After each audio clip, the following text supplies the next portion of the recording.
What did happen to the last 10? I ran away with my life, fast forward, never turn back again. It's kind of funny that the more we pass time, the more we need to set the rewind. And 19 was the year I had to leave you, but now I'm seeing all the signs. Is this really happening? I can't believe it's true. I'm just as surprised as you. Is this really happening? I can't be too sure, but one day I'll be yours again.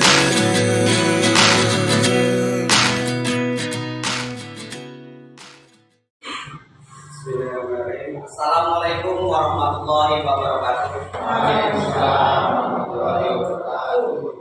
Alhamdulillah, syukur kehadirat Allah Subhanahu wa Ta'ala, kasih rahmat dan hidayahnya sehingga kita bisa berkumpul di SD Negeri 1 Provinsi. Salawat serta salam tak lupa kita sanjungan kepada junjungan Nabi besar Muhammad sallallahu alaihi wasallam yang kita nantikan sahabatnya di rumah. Kepada Bapak Sono selaku Kepala SD Negeri 1 Provinsi yang saya hormati, rekan guru, tenaga pendidikan, dan juga orang tua wali murid SD Negeri 1 Provinsi yang berbahagia. Pada kali ini mohon izin saya mengucapkan terima kasih atas kehadirannya dalam rangka atau acara diseminasi budaya positif di sekolah SD Negeri 1 Provinsi. Saya Haji Sularso SPD, calon guru penggerak angkatan 9 Kabupaten Banyumas. Tujuan kegiatan ini yaitu yang pertama, peserta diseminasi memahami makna dan konsep budaya positif. Yang kedua, peserta diseminasi menerapkan bersama budaya positif di SD Negeri 1 Provinsi.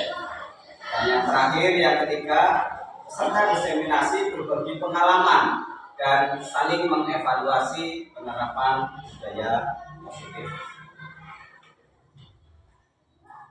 Sebelum memulai materi, coba kita perhatikan gambar berikut ini. Ada beberapa gambar hewan yang muncul pada tampilan gambar tersebut. Ada yang menemukan gambar apa saja yang tertera? Silakan memberikan pendapatnya. Ya, oke, Pak Eko.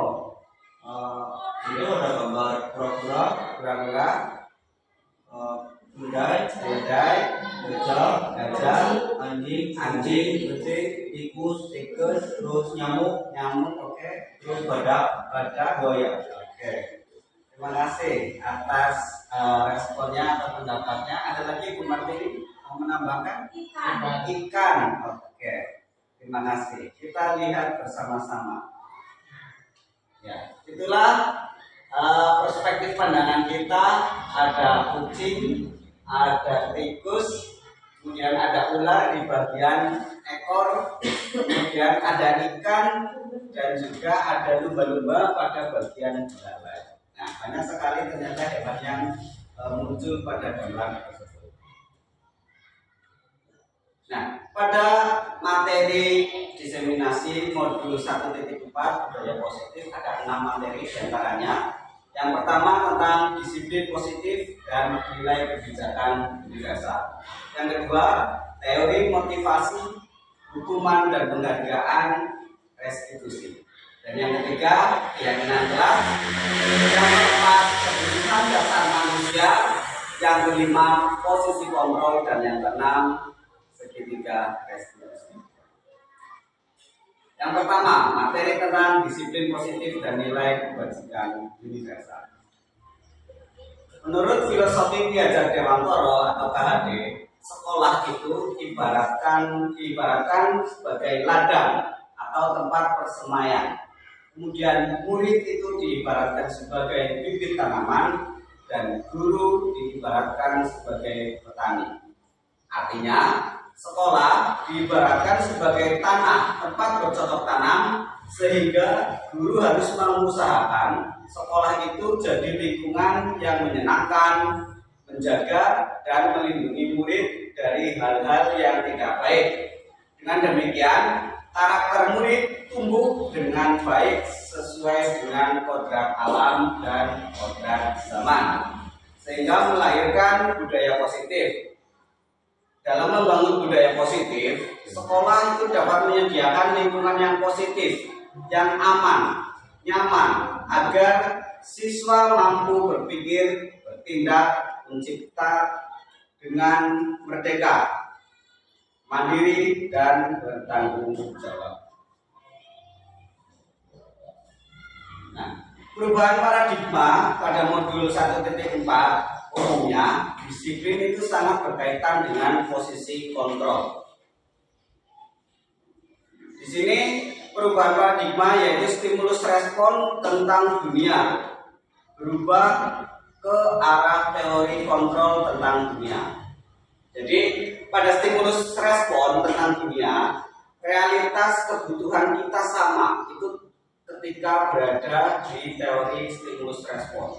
Tetapi kita berubah ke teori kontrol, bahwasanya realitas atau kebutuhan kita berbeda-beda.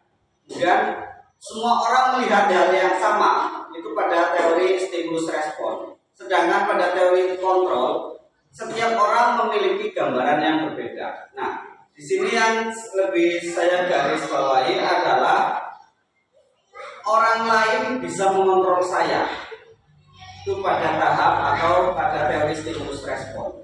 Tapi ketika teori kontrol, hanya diri Anda sendiri yang dapat mengontrol diri kita. Jadi ketika ada anak, kita tidak bisa mengontrol anak. Tapi perubahan yang diharapkan yaitu menanamkan kesadaran terhadap anak tersebut. Selanjutnya, stimulus respon, yaitu pemaksaan ada pada saat rujukan gagal. Tetapi pada teori kontrol, itu kolaborasi dan konsensus menciptakan pilihan-pilihan baru. Dan yang terakhir, model berpikir menang kalah itu terdapat pada teori stimulus respon, sedangkan pada teori kontrol kita diajak berubah untuk model berpikir menang-menang.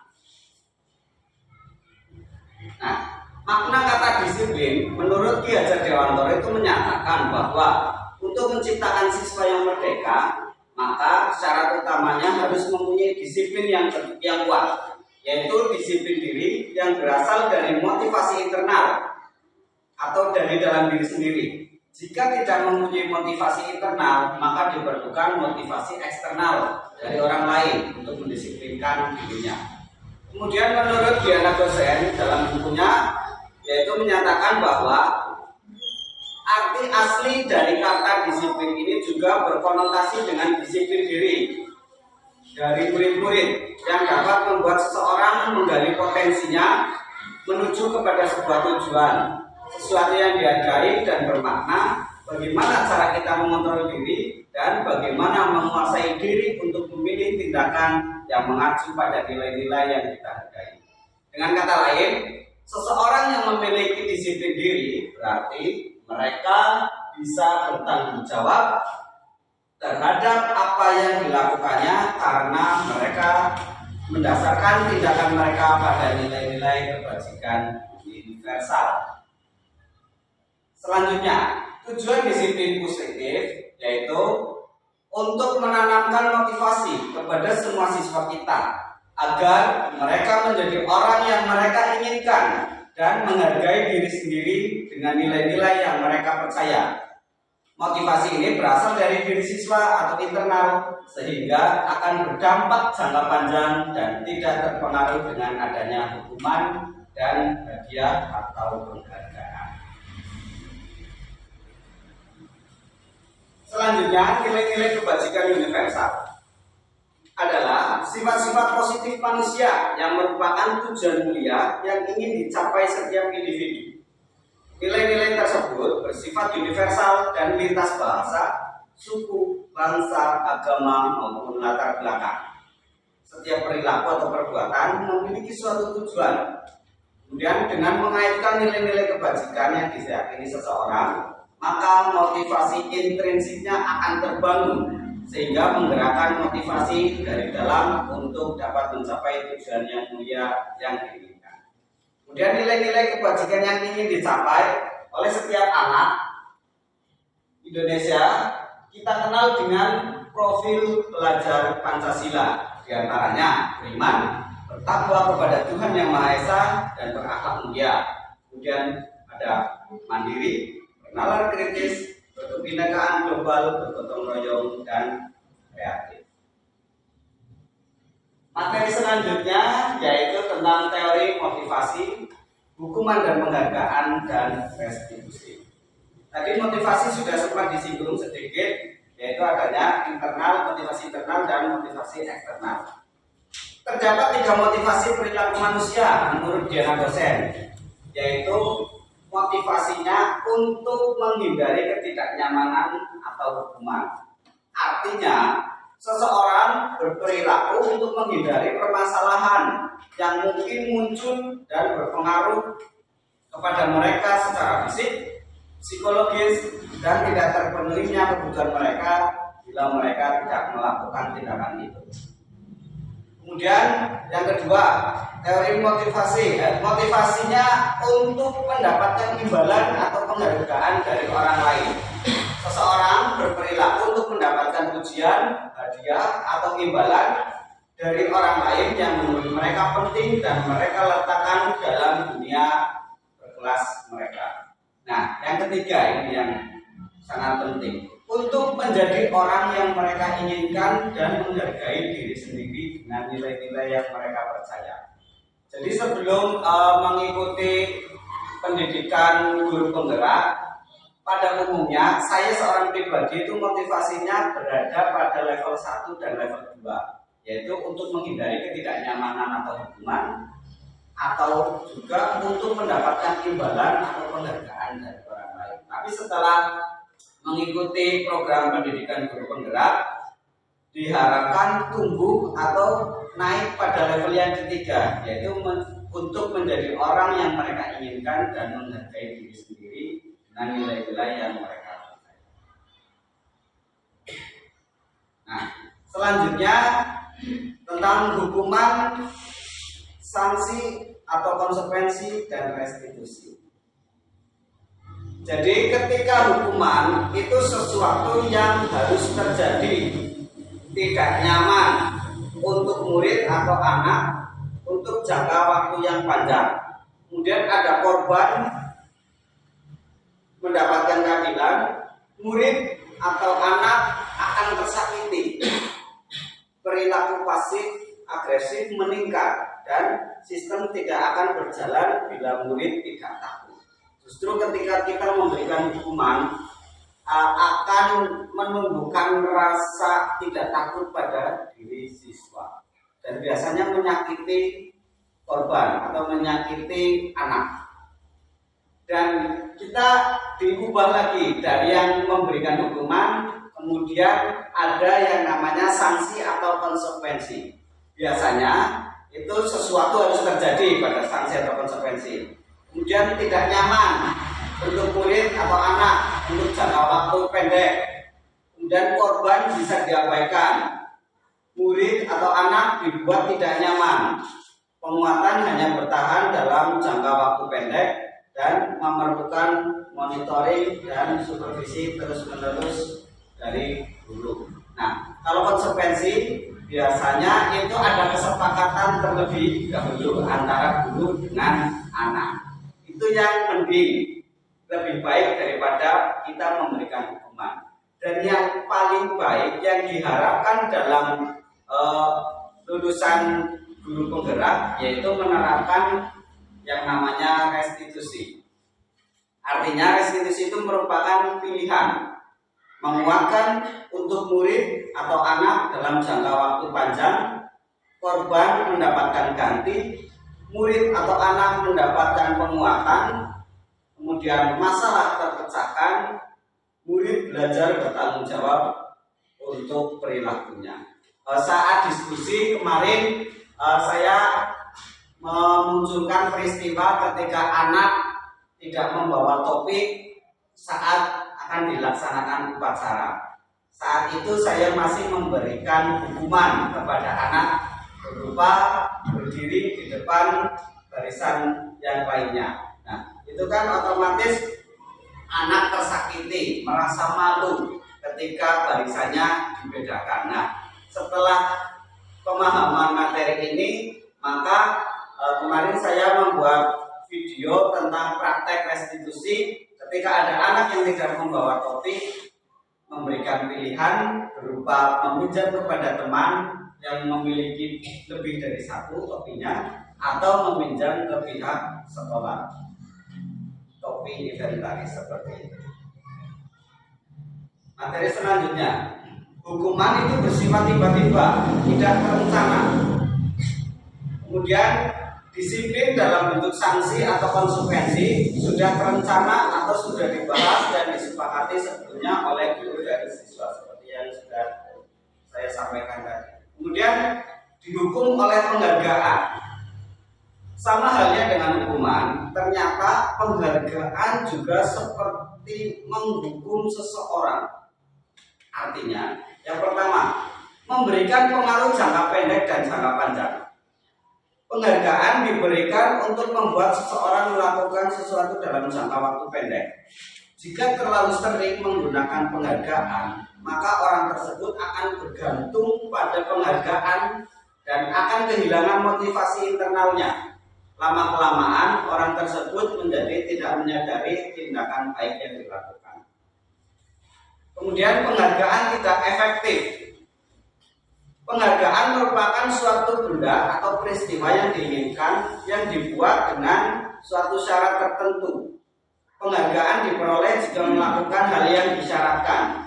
Jika tidak mendapatkan penghargaan yang diharapkan, maka akan timbul rasa kecewa dan berkecil hati. Dan kemungkinan di lain waktu tidak akan berusaha sekeras sebelumnya. Kita juga terus-menerus memberikan penghargaan jika ingin seseorang melakukan sesuatu. Orang yang berusaha berhenti merokok bila diberi penghargaan tidak akan berhasil, karena itu motivasinya masih motivasi eksternal. Tapi ketika saya berhenti merokok karena sadar tentang kesehatan itu penting, maka itu motivasi berasal dari dalam diri atau yang sering disebut dengan motivasi internal. Beda lagi ketika saya tidak akan merokok ketika saya tidak punya uang, itu berbeda. Selanjutnya, yang ketiga, penghargaan merusak hukuman. Ketika seseorang diberikan penghargaan, maka akan timbul rasa iri dari orang yang tidak menyukainya. Jika guru sering memberikan penghargaan kepada siswanya, maka kemungkinan siswanya termotivasi hanya untuk menyenangkan gurunya. Persaingan juga menimbulkan persaingan di dalam kelas dan berujung pada kecemasan. Bagi yang percaya bahwa mereka tidak akan mendapat kesempatan untuk mendapatkan penghargaan, maka siswa tersebut akan berhenti mencoba. Dan yang keempat, penghargaan menghukum. Penghargaan menghukum mereka yang tidak mendapatkan penghargaan. Penghargaan dan menghukum adalah hal yang sama karena keduanya berusaha mengendalikan perilaku seseorang. Jadi ketika saya memberikan penghargaan itu sama dengan saya memberikan hukuman dan mengendalikan perilaku seseorang. Pada dasarnya setiap orang itu tidak suka dikendalikan dalam jangka waktu yang lama. Penghargaan akan terlihat sebagai hukuman.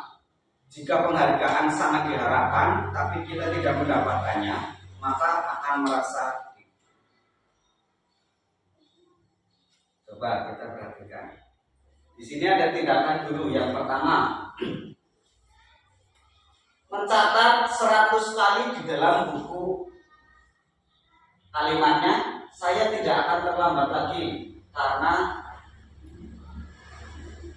terlambat ke sekolah. Jadi ada tindakan guru memberikan itu hukuman atau konsekuensi kepada anak. Hukuman atau konsekuensinya berupa disuruh mencatat atau menulis saya tidak akan terlambat lagi. Kemudian lari mengelilingi lapangan basket 2 kali karena terlambat hadir di sekolah. Apakah ini termasuk kategori hukuman atau konsekuensi? Dan yang ketiga, murid diminta untuk push up 15 kali karena tidak menggunakan masker ke sekolah. Tindakan yang lainnya, menggantikan kertas tugas teman yang telah dicoret-coret. Selanjutnya, membersihkan tumpahan air di meja tulis karena tersenggol pada saat belajar. Selanjutnya, murid disuruh untuk mengenakan sepatu seharian di sekolah karena tidak mengenakan sepatu hitam. Kemudian lari mengelilingi lapangan basket 2 kali karena terlambat 10 menit untuk pelajaran PCOK. Nah, jawabannya seperti ini. Sama-sama tadi yang kaitannya dengan hukuman atau fisik.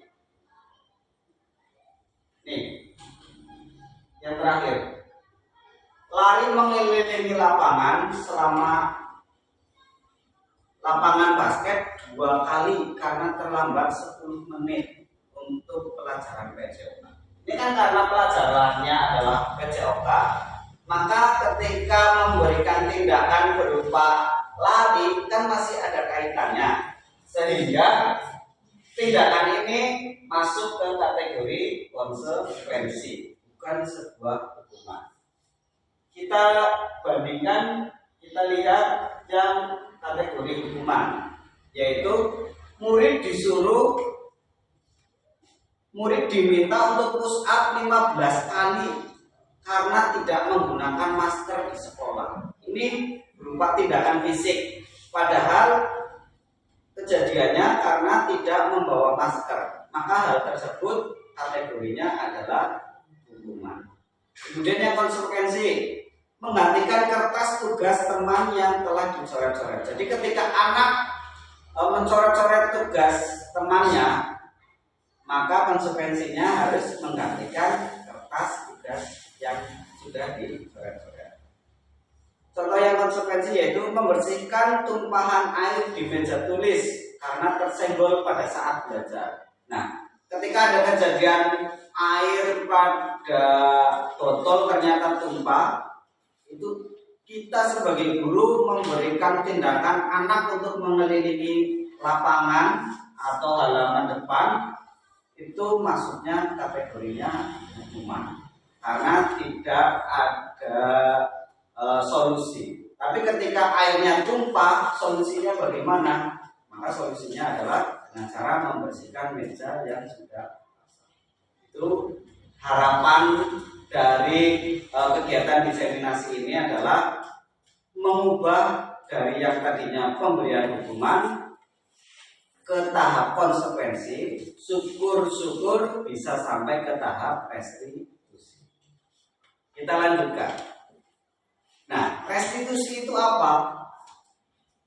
Restitusi sebagai sebuah cara menanamkan disiplin positif pada siswa. Menurut dosen, restitusi merupakan proses menciptakan posisi bagi siswa untuk memperbaiki kesalahan mereka, sehingga mereka bisa kembali pada kelompoknya dengan karakter yang lebih kuat. Restitusi dapat membantu siswa menjadi lebih mempunyai tujuan, disiplin positif, dan memulihkan dirinya ketika berbuat kesalahan. Restitusi menguntungkan korban dan si pembuat salah. Artinya win-win solution. Yang tadi adalah bersifat menang-menang. Kalau yang stimulus respon kan menang kalah. Dan ketika di restitusi kita berpikirnya adalah win-win solution. Tadi yang peristiwa yang sudah saya alami, memberikan hukuman bagi anak yang tidak membawa topi, itu sebenarnya tidak disarankan karena memalukan diri siswa dan cenderung anak menggerutu dan bahkan bisa sampai membenci guru. Adapun ciri-ciri restitusi, yang pertama, Restitusi bukan menebus kesalahan, tetapi untuk belajar dari kesalahan. Yang kedua, restitusi memperbaiki hubungan. Yang ketiga, restitusi adalah tawaran, bukan paksaan. Dan yang keempat, restitusi menuntut untuk melihat ke dalam diri. Yang kelima, restitusi mencari kebutuhan dasar yang mendasari tindakan. Yang keenam, restitusi diri adalah cara yang terbaik. Yang ketujuh, restitusi fokus pada karakter bukan tindakan. Yang kedelapan, restitusi itu menguatkan. Dan yang kesembilan, restitusi mengembalikan siswa yang berbuat salah pada kelompoknya. Jadi tidak memfotokopi, bukan malah dipisahkan dari kelompok kelas 4, tapi kita kembalikan dengan cara memberikan tawaran, bisa meminjam kopi kepada teman yang lain atau meminjam kepada pihak. Materi selanjutnya yaitu keyakinan kelas. Keyakinan merupakan nilai-nilai kebaikan atau prinsip-prinsip yang disepakati secara universal. Orang akan lebih semangat atau tergerak untuk melaksanakan keyakinannya daripada hanya mengikuti aturan. Kemudian pembentukan keyakinan kelas itu bersifat lebih abstrak daripada peraturan yang lebih rinci dan nyata. Keyakinan kelas berupa pernyataan-pernyataan universal. Pernyataan keyakinan kelas selalu dibuat dalam bentuk positif. Keyakinan kelas harusnya dibuat tidak terlalu banyak sehingga mudah diingat, dipahami oleh semua anggota kelas. Keyakinan kelas hendaknya sesuatu yang dapat diterapkan di lingkungan itu. Semua anggota kelas hendaknya ikut berkontribusi dalam pembuatan keyakinan kelas melalui kegiatan curah pendapat. Semua anggota kelas bersedia meninjau kembali keyakinan kelas dari waktu ke waktu. Nah, adapun langkah-langkah pembentukan keyakinan kelas yaitu yang pertama, memberikan kesempatan kepada semua siswa untuk berpendapat tentang peraturan yang perlu disepakati di kelas. Yang kedua, mencatat semua masukan siswa di papan tulis atau di kertas besar sehingga semua siswa bisa melihatnya. Yang ketiga, menyusun keyakinan kelas sesuai prosedur pembentukan keyakinan kelas. Ubahlah kalimat negatif menjadi kalimat positif. Contoh, jangan berlari di kelas, maka diubah menjadi berjalanlah di kelas. Kemarin ketika pulang, guru menyampaikan salam, wassalamualaikum warahmatullahi wabarakatuh. Kejadiannya anak itu berlari cepet-cepetan keluar kelas. Nah, ketika itu kan otomatis spontan kita mengeluarkan kalimat jangan berlari. Nah, diharapkan itu diubah menjadi berjalan saja atau berjalanlah di kelas. Nah, tadi yang bersifat peraturan biasanya kemarin saya mempraktekkan dengan anak kelas 4 jejak pendapat tentang peraturan kelas. Tidak boleh nakal, tidak boleh membuang sampah sembarangan. Nah, itu masih menggunakan kalimat negatif. Dan kita ketika akan membentuk keyakinan kelas, yang pertama itu mengubah kalimat negatif menjadi kalimat positif. Ketika jangan membuang, itu kan jangan menunjukkan bahwa kalimat tersebut adalah kalimat negatif. Diubah menjadi kalimat positif, maka buanglah sampah pada tempatnya. Yang keempat, meninjau kembali daftar pendapat yang telah dicatat, kemudian mengajak siswa untuk mencari nilai kebajikan atau keyakinan yang menjadi inti peraturan tersebut.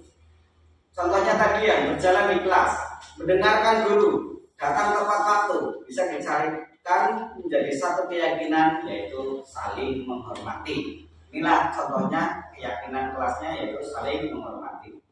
Keyakinan-keyakinan ini kemudian dijadikan daftar untuk disepakati. Contoh yang tadi, jangan membuang sampah sembarangan, diubah kalimatnya menjadi positif, buanglah sampah pada tempatnya. Itu masih keyakinan kelasnya, dicari lagi berupa kebersihan kelas.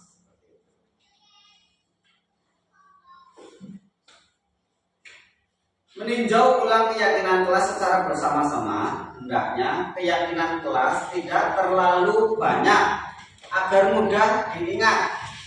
biasanya itu 3 sampai 7 keyakinan atau prinsip. Setelah keyakinan kelas selesai dibuat, maka semua anggota kelas dapat meninjau ulang dan menyetujuinya dengan menandatanganinya guru bersama siswa.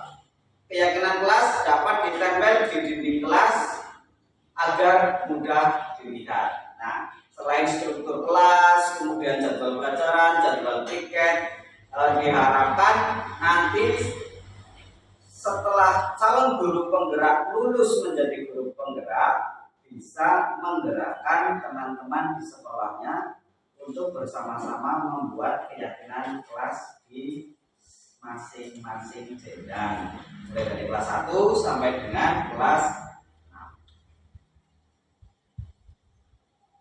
6. Dalam penerapan keyakinan kelas, jika terjadi pelanggaran tentu akan ada sanksi atau hukuman atau restitusi. Hukuman merupakan identitas gagal dan disiplin merupakan identitas berhasil. Lebih jelas dapat membaca tabel berikut ini.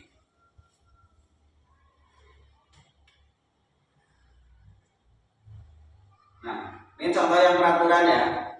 Yang peraturan selalu kembalikan buku ke tempatnya, dilarang mengganggu orang lain, hadir di sekolah 15 menit sebelum pembelajaran dimulai. Masih ada kalimat yang negatif, sehingga perlu diubah menjadi kalimat positif. Keyakinan kelasnya selalu kembalikan buku ke tempatnya. Untuk keyakinan kelasnya adalah tanggung jawab. Jangan berlari di kelas atau di kantor, karena kita meyakini atau keyakinan kelasnya yaitu keselamatan dan keamanan. Materi yang selanjutnya tentang kebutuhan dasar manusia. Semua yang dilakukan setiap manusia tentunya mempunyai tujuan, yaitu untuk mendapatkan apa yang diinginkan. Menurut William Glasser, terdapat 5 kebutuhan dasar manusia. Yang pertama, kebutuhan bertahan hidup. Merupakan kebutuhan yang bersifat fisiologis untuk bertahan hidup, misalnya kesehatan, rumah, dan makanan. Komponen psikologis dari kebutuhan ini adalah kebutuhan akan perasaan aman. Kebutuhan yang kedua yaitu kebutuhan cinta dan kasih sayang atau kebutuhan untuk diterima.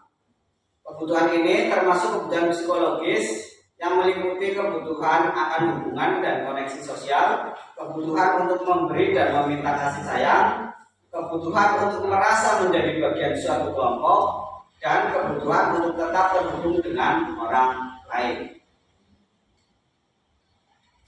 Kebutuhan yang ketiga yaitu tentang penguasaan atau kebutuhan pengakuan atas kemampuan, dan yang keempat kebutuhan kebebasan atau kebutuhan akan pilihan, dan yang kelima kebutuhan kesenangan atau kebutuhan untuk merasa senang. Nah, materi yang selanjutnya adalah posisi kontrol guru. Ada 5. Yang pertama penghukum, pembuat orang merasa bersalah. Yang ketiga posisi guru sebagai teman. Yang keempat posisi guru sebagai monitor atau pemantau. Dan yang kelima adalah posisi guru sebagai manajer. Nah, ini dia 5 posisi kontrol. Ketika identitas gagal, maka guru itu posisinya sebagai penghukum dan membuat orang bersalah. Kemudian ketika identitas berhasil atau sukses, guru berposisi sebagai teman dan pemantau. Dari kelima posisi kontrol ini, yang paling ideal adalah sebagai manajer. Nah, ketika penghukum, perbuatan guru biasanya menghardik, menunjuk-nunjuk, menyakiti, atau menyindir. Perkataannya guru biasanya seperti ini. Kalau kamu tidak melakukannya, awas ya, rasakan. Biasanya seperti itu. Ketika posisi guru sebagai penghukum, hasilnya memberontak, menyatakan orang lain, menyalahkan orang lain, dan berbohong. siswa rasanya menjadi anak yang pemberontak, kemudian menyalahkan orang lain atau berbohong. Ketika kaitan dengan dunia berkualitas, murid meletakkan guru di luar dunia berkualitas, dan murid berkata, biarkan saja, nanti juga marah-marah lagi. Dampak pada murid mengulangi kesalahan. Jadi ketika kita sebagai guru itu posisinya pemhukum, maka dinilai sebagai identitas gagal. Selain sebagai penghukum, pembuat orang bersalah, perbuatan guru itu berceramah dan mengatakan seharusnya kamu itu dan sebagainya. Kemudian ibu kecewa. Nah, ketika ada perkataan saya kecewa kepada kamu, maka posisi guru itu sebagai pembuat orang merasa bersalah. Hasilnya menyembunyikan, menyangkal, berbohong. Kemudian tindak lanjutnya murid akan berkata, maafkan saya. Dan dampak pada murid merasa rendah diri. Ini posisi kontrol pembuat orang merasa bersalah, masih kontrol dari luar, identitas gagal. Kemudian sebagai teman, perbuatannya guru membuatkan alasan-alasan untuk murid. Ayolah, lakukan demi ibu. Masa kamu tidak mau? Ingat tidak, ibu pernah bantu. Itu kata-kata yang dikeluarkan oleh guru ketika posisinya sebagai teman. Tidak mentah-mentah, kemudian tidak berceramah, tapi sebagai teman, lebih dekat lagi, lebih halus. Kemudian hasilnya akan ketergantungan. Anak itu akan tergantung terhadap gurunya. Dan murid berkata, saya pikir bapak atau ibu teman saya, ternyata begitu. Ada rasa lemah, tidak mandiri, dan tergantung kepada gurunya. Kemudian posisi guru sebagai pemantau, menghitung dan mengukur perbuatannya.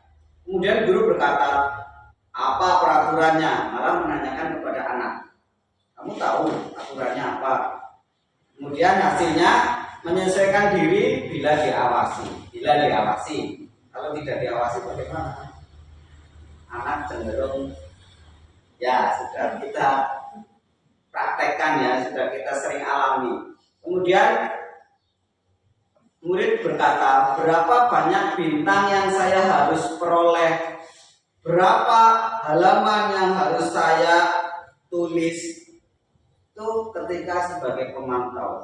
Apalagi biasanya ketika kuliah saya mendapatkan materi tentang reward and punishment. Tapi ketika di guru penggerak saya mendapatkan materi bahwa penghargaan itu malah menghukum. Jadi apakah ini tumpang tindih atau seperti apa, tapi dirasa restitusi itu yang terbaik.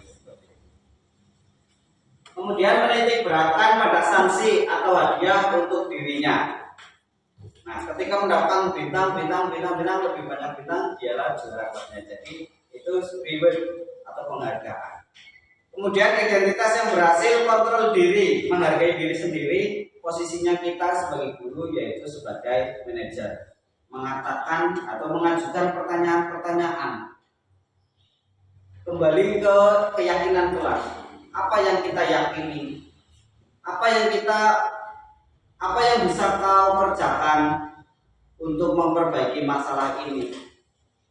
Kemudian menguatkan pribadi anak dan murid meletakkan dirinya sebagai individu yang positif dalam dunia berkualitas. Kemudian murid berkata, bagaimana caranya saya bisa memperbaiki keadaan? Dampak pada murid, mengevaluasi diri, bagaimana cara memperbaiki diri. Jadi ketika sebagai manajer, guru lebih cenderung menuntun anak untuk mengingat kembali keyakinan diri, keyakinan atau kebajikan universal. Kemudian anak dibimbing untuk mengevaluasi dirinya sendiri sehingga untuk bisa memperbaiki kesalahan. Nah, ada pernyataan-pernyataan berikut. Saya kecewa sekali dengan kamu. Kamu tidak pernah benar melakukannya. Ayolah, lakukan demi ibu atau bapak. Apakah kamu mau mendapatkan stiker bintang hari ini? Bagaimana kamu bisa menyelesaikan masalah ini? Kamu selalu yang paling terakhir. Nah, di antara pernyataan-pernyataan ini ada yang sudah digaris bawah. Saya kecewa sekali dengan kamu. Itu posisinya sebagai membuat orang merasa bersalah. Saya kecewa. Akhirnya siapa yang merasa bersalah? Siswa. Kamu tidak pernah benar melakukannya. Itu posisinya sebagai pemukul. Dan ayolah lakukan demi ibu atau bapak itu. Jadi posisi teman, pemantau, manajer itu mending, lebih baik daripada posisi sebagai penghukum ataupun sebagai pembuat orang merasa bersalah. Tapi yang paling bagus itu posisinya adalah sebagai manajer, karena kita hanya membimbing, mengajak siswa untuk evaluasi. Nah, dari 5 posisi kontrol guru terhadap siswa adalah mencapai posisi manajer, di mana posisi ini siswa dapat menjadi pribadi yang mandiri, merdeka, bertanggung jawab atas segala perilaku dan sikapnya, yang pada akhirnya dapat menciptakan lingkungan yang positif, aman, dan selanjutnya segitiga restitusi. Ini materi yang terakhir. Pada segitiga restitusi ada 3 tahapan. Yang pertama, menstabilkan identitas. Yang kedua, validasi tindakan yang salah. Dan yang ketiga, menanyakan keyakinan. Itulah tahapan-tahapan segitiga restitusi. Tadi kaitannya posisi kontrol kita sebagai manajer. Dalam menstabilkan identitas, setiap orang pasti pernah melakukan kesalahan. Ya, karena manusia bukan makhluk yang sempurna. Pasti semua pernah melakukan kesalahan. Nah, kemudian kalimat yang lainnya, kamu bukan satu-satunya yang pernah melakukan ini. Misalkan mencontek. Waktu dulu sekolah ya pernah nyontek. Waktu dulu saya sekolah juga Pak Guru pernah tidak ikut lomba, pura-pura sakit, dan lain sebagainya. Jadi menstabilkan identitas anak. Kalau kamu itu ya disuruh lomba malah tidak berangkat ke sekolah, pura-pura sakit, itu justru akan membuat orang merasa bersalah. Ketika marah-marah terus, anak akan merasa identitasnya tidak stabil. Kemudian pada tahapan validasi tindakan yang salah, itu diantaranya kamu tentu punya alasan mengapa kamu melakukan itu. Selain itu, adakah cara yang lebih efektif untuk mendapatkan apa yang kamu butuhkan? Sedangkan pada tahapan menanyakan keyakinan, kalimatnya, keyakinan kelas apa yang telah kita sepakati? Kamu ingin menjadi orang yang seperti apa?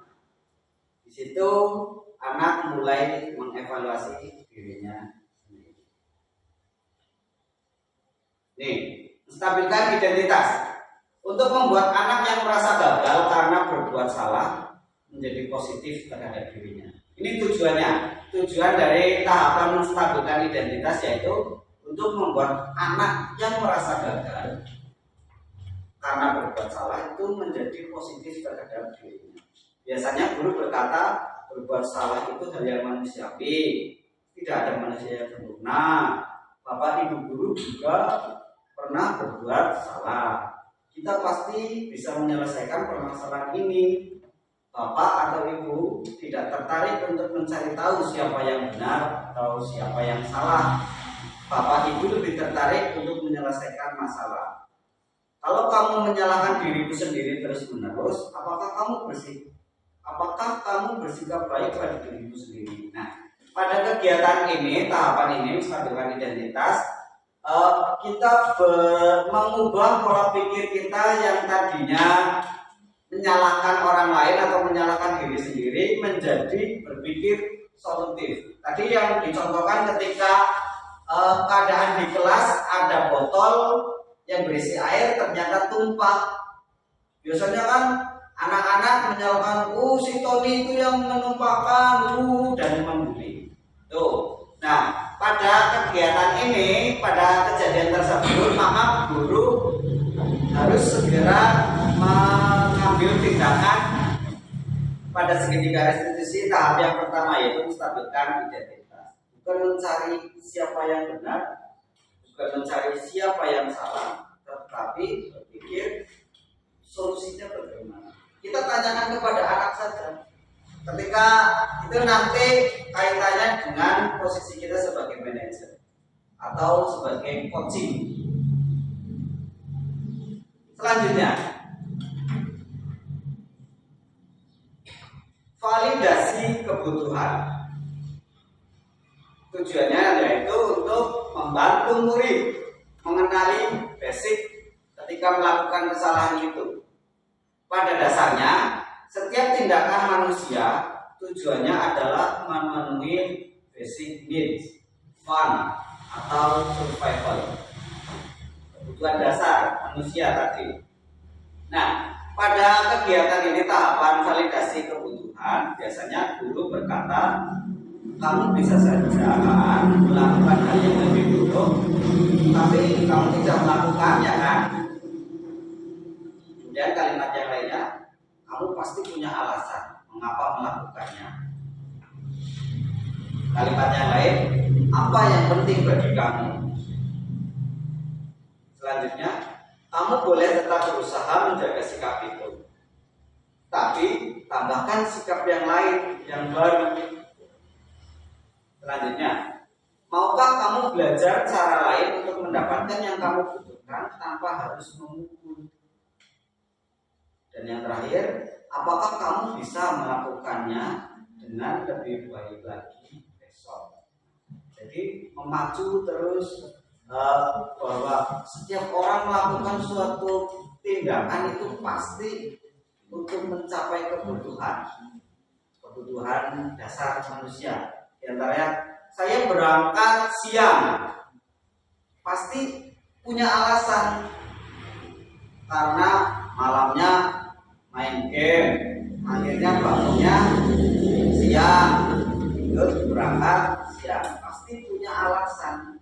Dan kebutuhan dasarnya apa? Kesenangan, kebebasan, seperti itu. Nah, setelah itu menanyakan alasan-alasan, sekarang kita menanyakan keyakinan. Tahapan segitiga restitusi yang ketiga, materi yang terakhir. Anak melihat kesalahannya dihubungkan dengan norma sosial dan nilai-nilai yang mendasari manusia berinteraksi dengan orang lain. Pada tahapan ini, guru berkata seperti ini. Apa nilai yang kita percaya di kelas atau di sekolah kita? Kemudian, nilai-nilai universal apa yang telah kita sepakati? Selain itu, kelas yang ideal itu seperti apa sih? Ada lagi yang lainnya. Kamu ingin jadi anak seperti apa? Dan yang terakhir, apa yang kamu rasakan ketika kamu melakukan itu? Kamu menjadi orang yang seperti apa? Nah, biasanya anak-anak yang berperilaku menyimpang, misalkan memukul, nakal, dan lain sebagainya, itu pasti mempunyai tujuan. Kamu ingin menjadi seperti apa? Mungkin anak tersebut bisa jadi ingin diperhatikan oleh anak yang lainnya atau oleh gurunya. Maka kita kembalikan lagi kepada keyakinan kelas yang sudah kita sepakati. Maka dari itu harapannya adalah setelah ada peraturan kelas yang sudah ada dari tahun ke tahun, kita pahami lagi, kita kembalikan lagi di dalam kelas. Kemudian ketika ada peraturan yang masih menggunakan kalimat negatif, kita bersama-sama dengan anak mengubah menjadi kalimat positif. Nah, dari kalimat positif itu muncul lebih abstrak lagi, yaitu tentang keyakinan kelas. Di antaranya tadi ada keselamatan, ada kebersihan, ada tanggung jawab, dan masih banyak yang lainnya. Baik Ibu Bapak, itulah tadi materi diseminasi pada modul 1.4 tentang budaya positif. Sebelum saya tutup, silakan jika ada pertanyaan dari Ibu Bapak. Waktunya masih ada sekitar 10 menit untuk kita gunakan sebagai sesi tanya jawab. Terima kasih.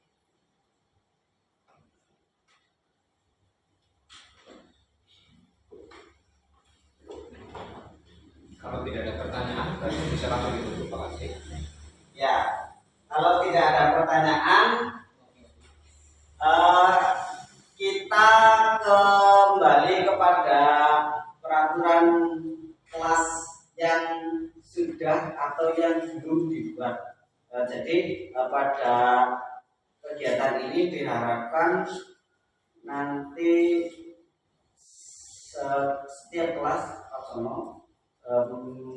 minta hasil dari keyakinan kelas masing-masing kelas, dari kelas 1 sampai dengan kelas 5.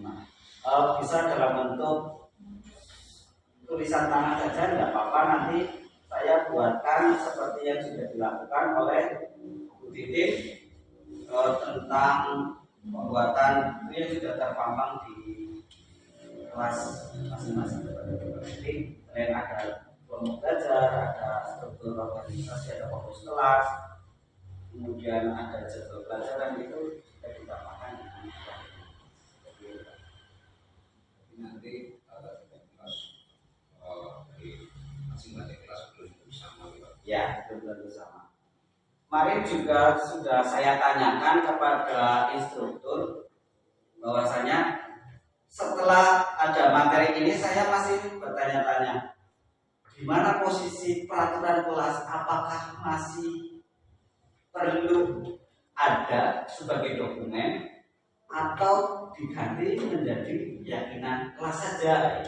Tetapi alhamdulillah kemarin ada pencerahan dari pihak instruktur bahwasanya peraturan kelas masih tetap ada, tapi kita tambahkan lagi kepada keyakinan kelas karena mengingat kegiatan akreditasi ataupun PPKS seperti itu kan kita sering ditanyakan aturan administrasi kelasnya gimana seperti itu. Nah, itu kan di dalamnya ada yang namanya peraturan tata tertib kelas. Nah, ketika ada materi ini, saya menjadi dalam hati saya ini masih dibutuhkan atau tidak kaitannya peraturan kelas dokumen itu, karena saya mendapatkan materi tentang keyakinan kelas seperti itu Bapak.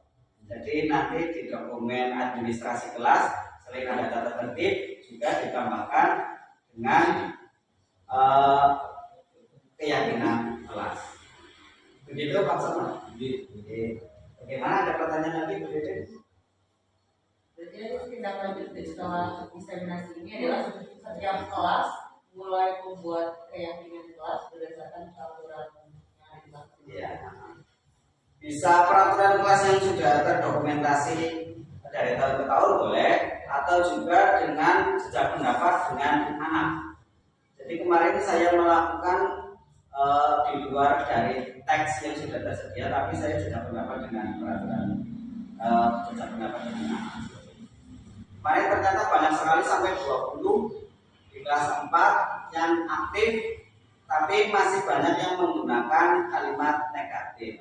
Nah, anak-anak juga baru tahu, oh kalimat negatif itu jangan. Nah, Ada yang tidak boleh, itu ya masih tetap sama dengan kalimat negatif. Dan setelah diberi beberapa contoh, akhirnya anak-anak paham oh yang namanya kalimat negatif yang seperti itu dan kalimat positif sudah bisa memahami. Kemarin sudah sampai di tahap keyakinan kelas. Tapi untuk pemajangan atau cetak dan penandatanganan bersama anak dan guru belum sampai ke tahap itu.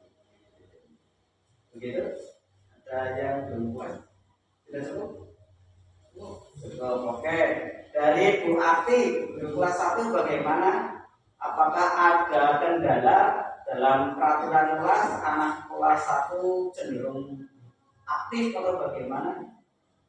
Ya, rata-rata kalau selama ini kelas 1 cenderung aktif dan masih ikut peraturan yang ada. Yang ada. Berarti masih bisa dikondisikan oleh Masih bisa. ya. Karena kalau bisa dikondisikan, biasanya untuk anak di kelas rendah itu kan pola pikirnya belum bisa ya, biasanya di kelas tinggi.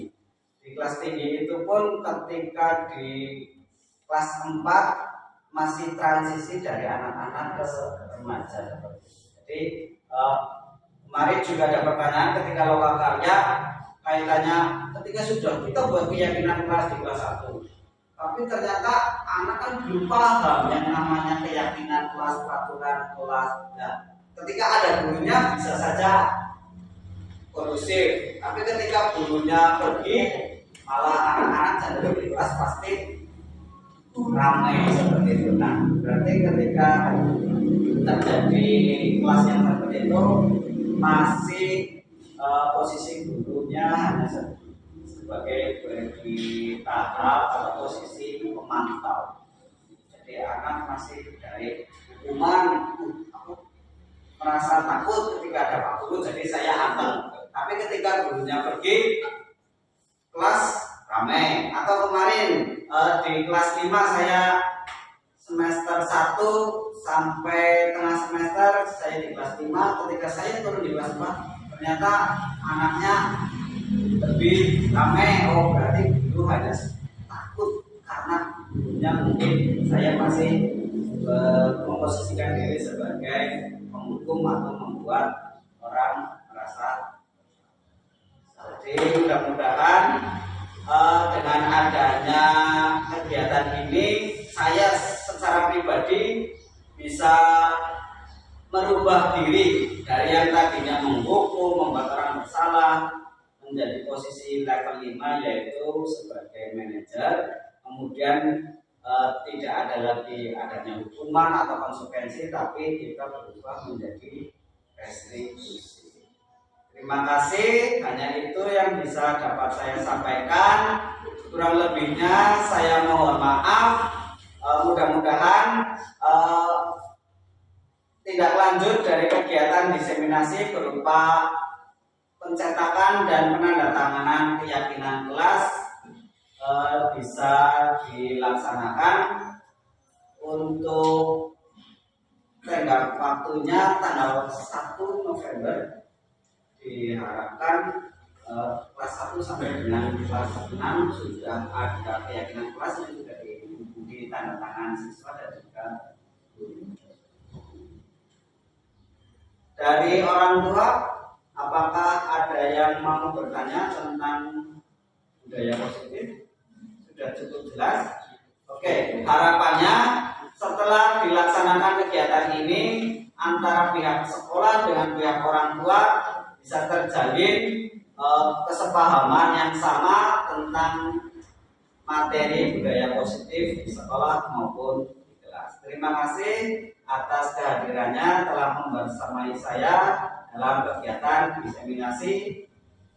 Sekali lagi saya ucapkan beribu-ribu terima kasih kepada semua peserta, baik kepala sekolah, rekan guru, teman sejawat, tenaga pendidikan dan juga dari pihak orang tua atau wali murid.